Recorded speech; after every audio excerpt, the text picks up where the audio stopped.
As a new lawyer, once you join your first law firm, despite your inexperience, you will be expected to be a leader. And we don't mean the informal set an example for others type of leader. We mean it quite literally. Unbeknown to most new associates, even the most junior attorneys have a supervisory role over team members. This includes paralegals, legal assistants, and your law firm's office services support staff. An added challenge to this newfound supervisory role is the fact that most, if not all, of the people you supervise know more than you. And everyone knows it. The partners, senior associates, and team members you will be supervising. Yes, as a junior associate, you attended law school and, in theory, learned how to think like a lawyer. But it is the experienced legal assistants, paralegals, and staff who know how the practice of law and the firm works. They know how the sausage is made. As junior attorneys, we often arrive at our new job feeling that we have something to prove. That is 100% right, but probably not for the reasons we're thinking. We do indeed have something to prove. We have to prove we are ready, willing, and able to learn. This episode isn't about how to be a good teammate. There's not much we could write that would improve on the golden or platinum rules anyway. Instead, we offer some practical ideas to help junior attorneys develop effective, mutually beneficial new working relationships and earn the respect of their new teammates. The first piece of general advice for leading your team is to recognize and appreciate that your new colleagues are a treasure trove of information, and that information is key to your success. They simply know more than any of us do as new lawyers. Indeed, they have the skills and expertise you will need to rely on as a lawyer throughout your career. Examples of this knowledge include a deep understanding of firm culture, colleagues, firm mechanics, compliance with applicable rules of civil procedure and court rules, client preferences and expectations, and the reputations and tactics of frequent opponents. With regard to firm culture, your colleagues probably know the unspoken, unwritten rules everyone is supposed to know, like what time does everyone get to the office and what time does everyone leave? Is it okay to work with the door closed, or should doors stay open? Is taking time off for more than a long weekend acceptable for an associate? With respect to colleagues, what do you need to know about personalities? What are senior lawyers' preferences, expectations, and work styles? Who can you go to with a question without harming your reputation? Who prefers 2 spaces after a period, even though that is technically no longer the standard? On firm mechanics, what are the protocols or policies? What do the logistics of getting the work done look like? Who is responsible for what and how much time is necessary or reasonable? For a deposition, who sends out the notice and who schedules the court reporter? The worst thing you can do as a new lawyer is act like the know-it-all type. The second piece of general advice is to recognize and appreciate that your colleagues and staff understand that you are a team.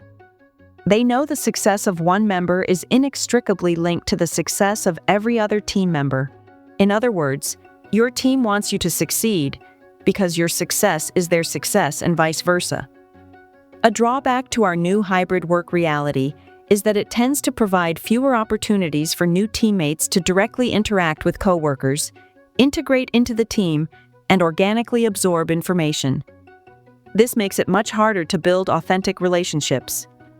To counter this, junior attorneys must proactively seek out the information and types of integration opportunities that used to come more naturally and organically.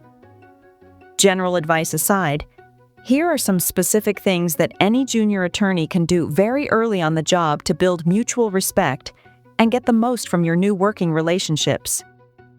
Schedule a one-on-one meeting with each new teammate you expect to be working with regularly. Vocalize early in the one-on-one that you recognize you have a lot to learn from your teammate and are excited to do everything possible to build a positive and productive working relationship. Come to the one-on-one with a list of questions to ask your teammate about their job, including how things work best in their experience, and their ideas for how to best build the productive and positive relationship you're looking for. You might want to start by asking about them personally. How long have they been at the firm? What do they love about their job? Listen intensely and follow up as appropriate. Take notes, but not in such a way that prevents you from actively listening and conversing. If the one-on-one has to be done via Zoom or Teams, ask your teammate if they mind you clicking to have the session auto-transcribed so that you can refer back to it as needed. To make it easier, here are some potential questions you might use for the one-on-one. What can I do in my job to make your job easier? What protocols or practices have you had in place with other attorneys that have helped get the work done right and on time? What things have you found to be counterproductive that I should be on the lookout for or avoid? Is there anything about the way the team normally does things that you think could be improved? If yes, how? How would you like us to check in with each other on our progress, and how often do you recommend we do it? Who are the miracle workers on the team who always seem to do the impossible? And how do we stay on their good side? This list is by no means exhaustive, and it doesn't take into account the diversity of roles and tasks your teammates perform. Again, the aim of one-on-ones is to make clear that you appreciate you have a lot to learn from your teammates and want to do everything possible to build a positive and productive working relationship. Okay, so now you've had your one-on-one? Now what? Follow through. Make sure you are following through on your conversations and putting the valuable tips and lessons you received into practice. Make these one-on-ones part of your work routine going forward. Use them to check in with your teammates and get their feedback on how well you're progressing toward the positive and productive relationship you want. Finally, get into the habit of working every person you identify as a key contributor to your practice into your one-on-one rotation. Prove to your teammates that you respect them and want to learn from them, and they are sure to respond by returning your respect, teaching you the keys to your success, and working with you to achieve it. One last tip. Don't forget to show genuine gratitude with the occasional coffee, lunch, personal note, and group shout-out.